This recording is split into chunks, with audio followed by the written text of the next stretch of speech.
It is Sunday, February 1st, 2026. And if you have been anywhere near an internet connection, a television, or, frankly, just a group of people whispering in a coffee shop in the last 48 hours, you know exactly why we're here. The air just feels heavier, doesn't it? It does. It feels like the other shoe finally dropped, but the impact was so loud it set off car alarms across the entire internet. That is the perfect way to describe it.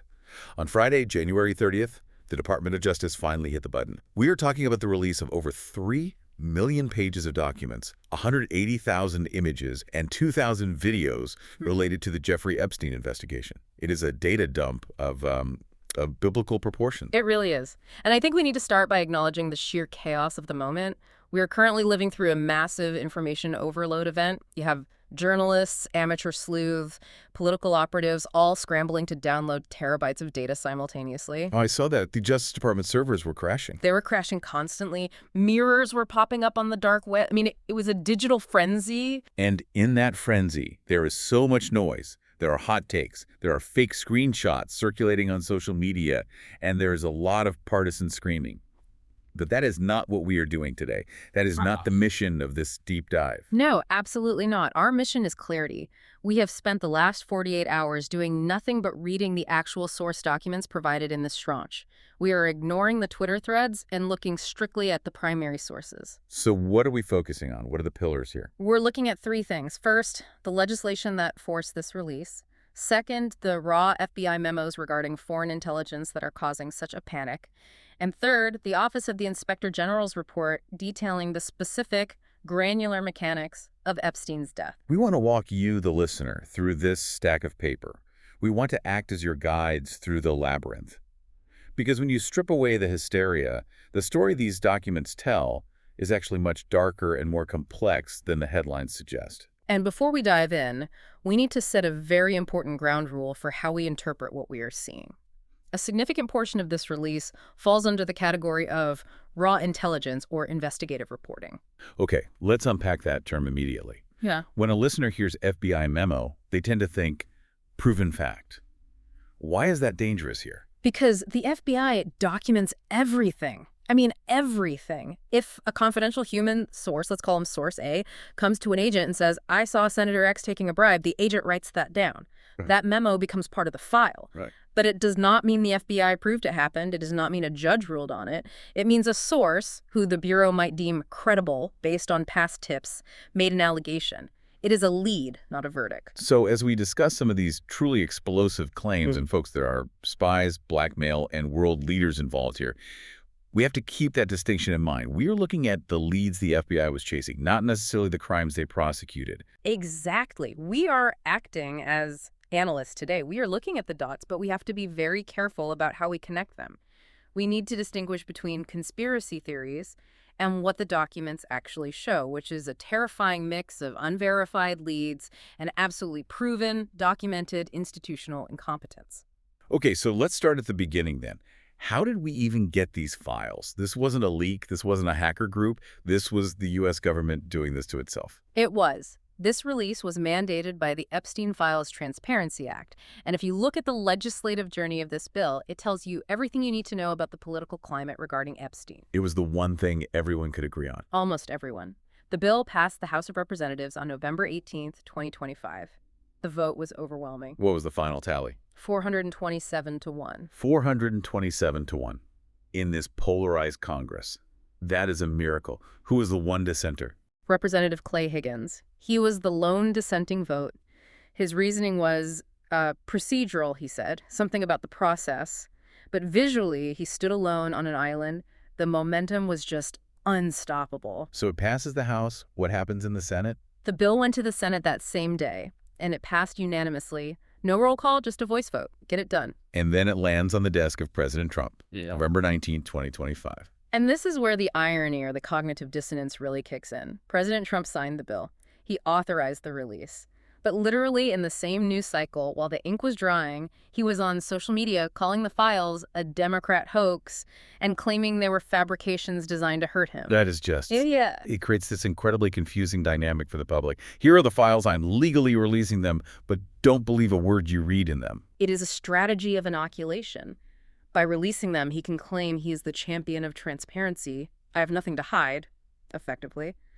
But by attacking the validity of the contents preemptively, he provides a shield for himself and his base against whatever damaging information might be inside. Right. It frames the entire release not as a moment of judicial truth, but as another battleground in the culture war. Exactly. And the release itself was rocky, right? We had that initial disappointing drop in December 2025. I remember staying up for that. That was a disaster. The DOJ released a tranche that was so heavily redacted. We were talking pages and pages of just black ink bars. You couldn't read anything. And then files started disappearing from the website. Links were breaking. It looked like incompetence, but to a suspicious public, it looked like a cover-up in real time. That failure is what ramped up the pressure for this massive drop we just got on January 30th. But even now, with 3 million pages, there is a controversy about the math. The math is troubling. The Department of Justice initially identified roughly 6 million pages of documents that were potentially responsive to the Transparency Act. 6 million pages. 6 million. And we got 3 million. Correct. So, basic arithmetic asks, where is the other half? What's the official reason? What did the DOJ say? The DOJ says it was overcollection. Essentially, oops, we gathered too much irrelevant stuff, so we filtered it out for you. And not everyone is buying that. Representative Ro Khanna is not buying that for a second. He has been the bulldog on this issue. He is arguing that the DOJ withheld half the material intentionally, and he is getting specific about what is missing. He is pointing to the FBI 302s. For those of us who don't speak bureau, what is a 302? An FBI 302 is the official report an agent types up after an interview. If they interview a victim, a witness, or a suspect, the 302 is the official record of that conversation. Khanna is saying that many of the key 302s, specifically from the victims, are missing. So the actual first-hand accounts? First-hand accounts, and perhaps even more critically, the contents of Epstein's hard drives are largely absent. The hard drives. The digital evidence seized from the Manhattan townhouse in Little St. James. That's the ballgame, isn't it? Exactly. If you are looking for a blackmail network, you don't look in the paper files, you look at the hard drives. You look for the videos, the encrypted emails, the metadata. If those are part of the 3 million pages that weren't released, then we are looking at a puzzle with half the pieces missing.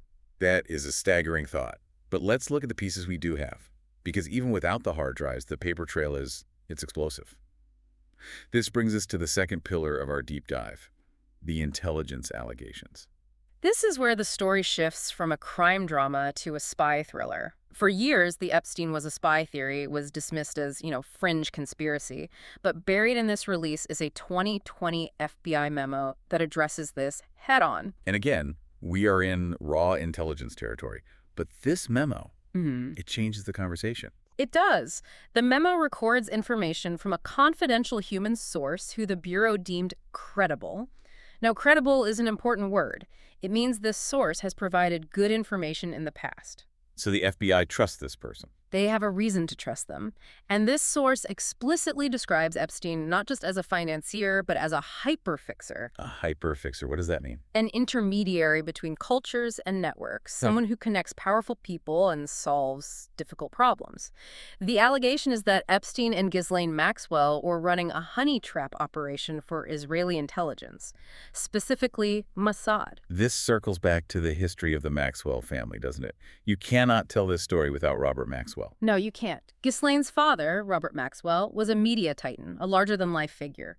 But it is widely accepted in intelligence circles and supported by multiple biographies and sources that he was a significant asset for Israeli intelligence. He died under mysterious circumstances, falling off his yacht, the Lady Ghislaine.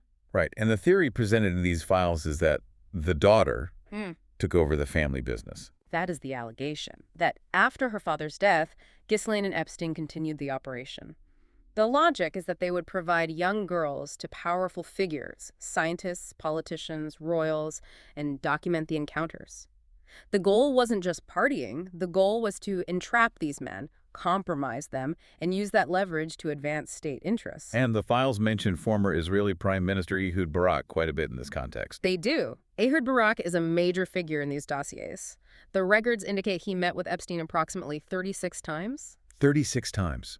That is not a casual hello at a cocktail party. That is business partnership. That's a working relationship. It implies a deep, ongoing operational relationship.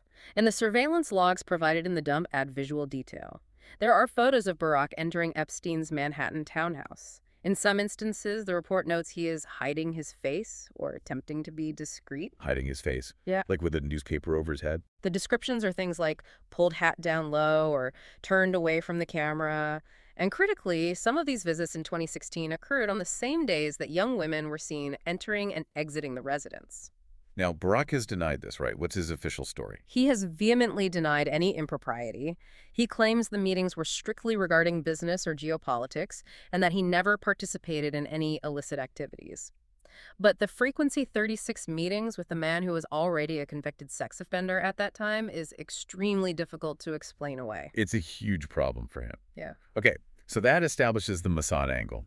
But the 2020 memo gets even more specific and much closer to home. It explicitly mentions President Trump. It does, and this is the headline that has been burning up the internet for the last 2 days. The memo records a claim from this credible source that President Trump had been compromised by Israel. Whoa. Okay, compromised. That is a loaded word. In the intelligence world, that has a very specific meaning.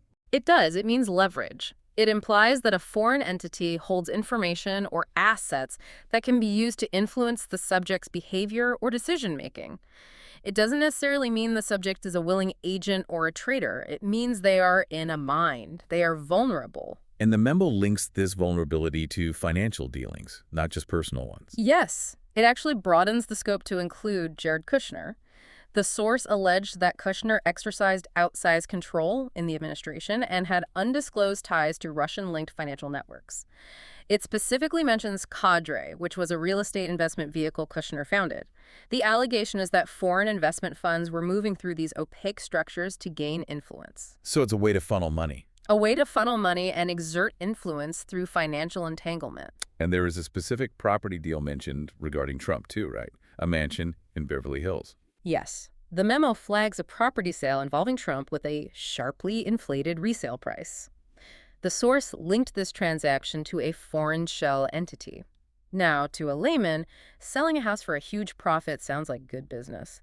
But in the world of forensic accounting and money laundering investigations, an inflated resale price is a massive red flag. Explain that mechanism for us. How does selling a house transfer influence? Okay, so if a foreign entity wants to funnel $10 million to a politician, they can't just hand them a suitcase of cash. That is bribery. It is easily traceable. But if that politician owns a property worth $10 million and the foreign entity buys it for $20 million, well, on paper, that is just a lucky real estate deal. But in reality, that extra $10 million is a clean, laundered transfer of wealth. The memo suggests this mechanism was being used. But again, and I feel like I need to keep hitting this note, this is what a source told the FBI. We do not have the bank transfers in front of us. This isn't a conviction. Correct. This is the allegation that sparked the investigation. It explains why the FBI Counterintelligence Division was interested. But it is not a court judgment. However, it provides the context for the hoax rhetoric we discussed earlier. If these are the kinds of allegations sitting in the DOJ archives, you can understand why the political battle over their release was so fierce. Speaking of political battles and strange bedfellows, we have to talk about Steve Bannon. There are thousands, literally thousands of text messages between Bannon and Epstein in this release.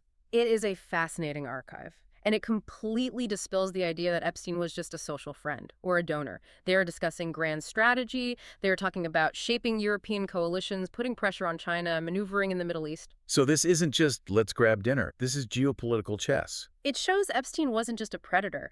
He was actively engaging in high-level geopolitical strategy with the former chief strategist of the White House. He saw himself as a player on the world stage. But there is one text that stood out to me. It literally made me stop scrolling and just stare at the screen. Epstein writes to Bannon, "Now you can understand why Trump wakes up in the middle of the night sweating when he hears you and I are friends." That is the quote, sweating. What does that mean to you? I mean, that sounds like a threat. It implies a threat, or at least a perceived threat. Epstein is asserting dominance to Bannon. He is saying, I know things. He is implying that the combination of Bannon, who knows the political skeletons, and Epstein, who knows the personal or financial skeletons, is a nightmare scenario for Trump. It reinforces the idea of leverage. Epstein believed he held cards that made the president of the United States afraid. But then we have this other email, the dog that didn't bark email. This feels like a contradiction, or at least a major complication to that narrative. It is a crucial piece of nuance. This is an email from Epstein to Ghislaine Maxwell from 2011. Epstein refers to Trump as the dog that hasn't barked. Explain that phrase for us. Where does that come from? It is a reference to the Sherlock Holmes story, Silver Blaze. In the story, the detective solves the mystery because the family dog didn't bark at the intruder, which implied the intruder was someone the dog knew. But here, Epstein is using it to describe a non-event. He explains that Trump had spent hours at my house with a victim, but apparently he didn't engage in the illicit behavior Epstein was expecting or perhaps monitoring for. So on one hand, Epstein was essentially testing him, or setting him up. That is the implication. If you subscribe to the intelligence asset theory, Epstein's job was to entrap powerful men. This email suggests he tried to entrap Trump in that specific instance, but it didn't work. The dog didn't bark. That is fascinating. It cuts against the narrative that Trump was an active participant in the abuse, but it simultaneously confirms he was in the room spending hours with the victim and Epstein was watching. Precisely. It doesn't absolve him of association. He was there in the trap, but it complicates the blackmail narrative regarding sexual acts, unless, of course, the sweating text refers to something else entirely. Like the financial crimes, or the compromise by Israel angle. Exactly. If the leverage was financial, the dog that didn't bark email is just an anecdote about a failed honey trap attempt. The two things can coexist. Right. And the files are full of these other high-profile names, too. We can't skip over Catherine Rimmler. Former White House counsel to President Obama. And later, a top lawyer at Goldman Sachs. What is she doing in the files? The documents show she received significant gifts. We are talking $10,000 in Bergdorf Goodman gift cards, an Apple Watch, and get this, 1 million Amex points. 1 million points. That is a lot of flights. That's not a birthday present. It is a significant transfer of value. It raises the question, what was that payment for? Why is the former White House counsel accepting gifts from a man who was already a known sex offender at that time? And William Burns, the current CIA director. He met with Epstein 3 times in 2014 while he was Deputy Secretary of State. The meetings are in his calendar. And Noam Chomsky, the linguist and activist. That was a surprise to see. The documents discuss financial transfers of nearly $270,000. When asked about it previously, Chomsky famously told journalists, "It's none of your business." Which, frankly, given the source of the money, makes it everyone's business. It highlights just how deep Epstein's network went. It wasn't partisan. It was elite. He collected politicians, spies, scientists, lawyers, and academics. He built a network that was insulated by prestige. Okay, so we have this picture of a man who might have been an intelligence asset, cultivating leverage over everyone, from the Prime Minister of Israel to the President of the United States. It plays like a high-stakes spy thriller. But then we have to look at how he died, because Section 3 of our deep dive is where the genre shifts. We move from the spy thriller to the gritty, depressing procedural. We are looking at the OIG report, the Office of the Inspector General. This documents the systemic failure of the Metropolitan Correctional Center, or MCC, New York. And this is where we move from allegations to documented facts. We are looking at the timeline of death. Let's paint the picture. It is August 9th, 2019. Epstein is in the SHU, the Special Housing Unit. The trouble actually starts before that night. It starts with his cellmate. On July 30th, after Epstein had been taken off suicide watch from a previous incident where he was found with neck injuries, the psychology department issued a specific order. What was the order? Epstein must have a cellmate. Required to have a cellmate. That seems clear. It is a basic safety protocol. Very clear. But on the morning of August 9th at 8:38 a.m., his cellmate, identified as inmate 3, was transferred out of the MCC. Why? Was this part of a plot or just bureaucracy? The report says it was a routine transfer. He was scheduled to move. The failure wasn't the transfer itself. The failure was the vacuum it created. The staff failed to notify their superiors that the cell was now single occupancy. The supervisors failed to read emails from the U.S. Marshals warning them of the transfer. So the bureaucracy simply lost track. Epstein was left alone in the SHU. Which violated the direct order from the psychology department. Correct. And then we have the phone call. That evening, August 9th, Epstein is allowed to make a call. Now, usually, legal calls are unmonitored, but personal calls are recorded. Right. But Epstein told the guards he was calling his mother. His mother. Paula Epstein. Who had been dead for years. Since 2004. You are kidding me. He told him he was calling his dead mother. Yeah. And they bought it. And the staff didn't verify it. They didn't check the file. They just let him make the call. The OIG report confirms he actually called a person with whom he had a personal relationship. We don't know the content of that call because it wasn't recorded. That's a huge hole in the story. It is. But think about the timing. This is hours before his death. He makes contact with the outside world unmonitored, lying about who he's speaking to. That is chilling. It is a massive breach of protocol. Was he saying goodbye? Was he asking for help? Was he receiving an instruction? We simply don't know, but it allowed him a window of unmonitored communication. So he finishes the call, he goes back to his cell, he is alone, and he has, what did the report call it? Excessive linens. Yes. In a suicide-proof cell, you are supposed to have very limited bedding paper sheets, essentially. Epstein had excess orange prison blankets and clothes. The staff failed to search the cell. They failed to remove the excess items.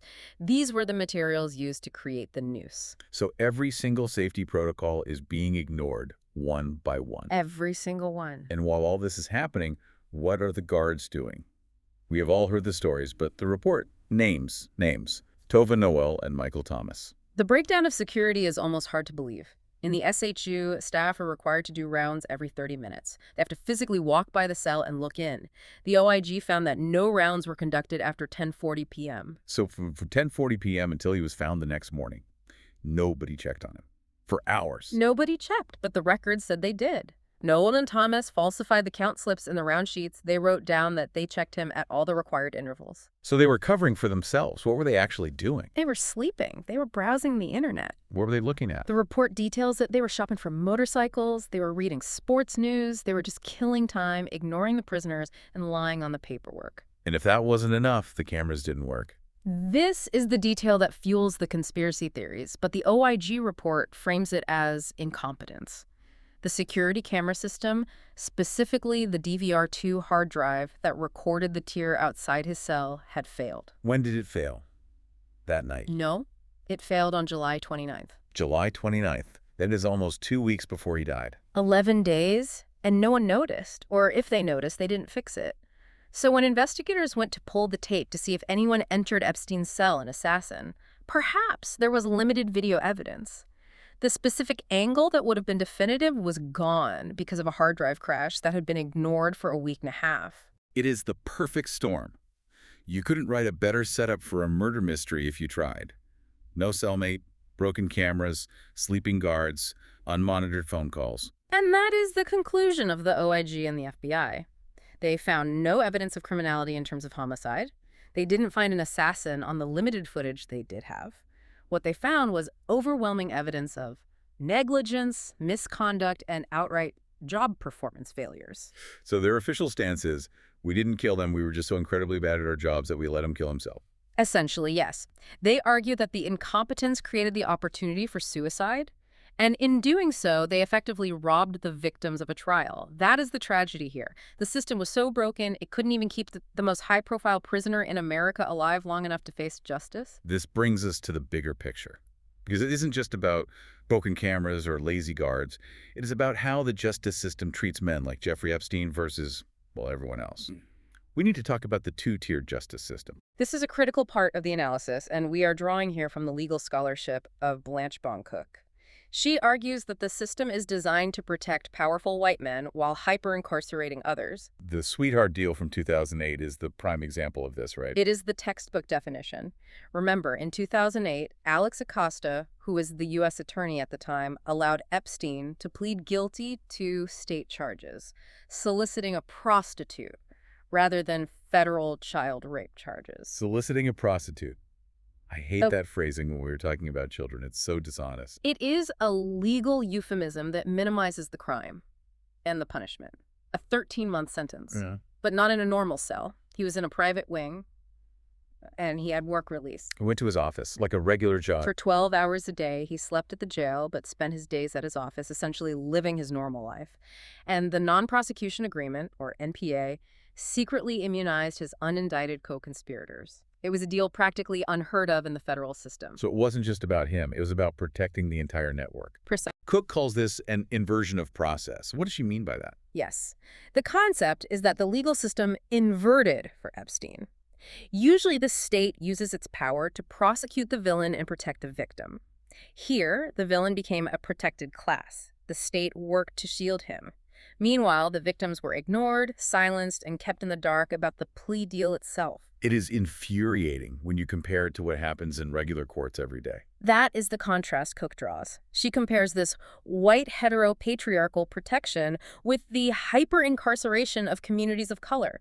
You have people serving life sentences for nonviolent drug offenses, while a man running an international sex trafficking ring gets work release and immunity for his friends. It really highlights the effort prosecutors went to not to prosecute him.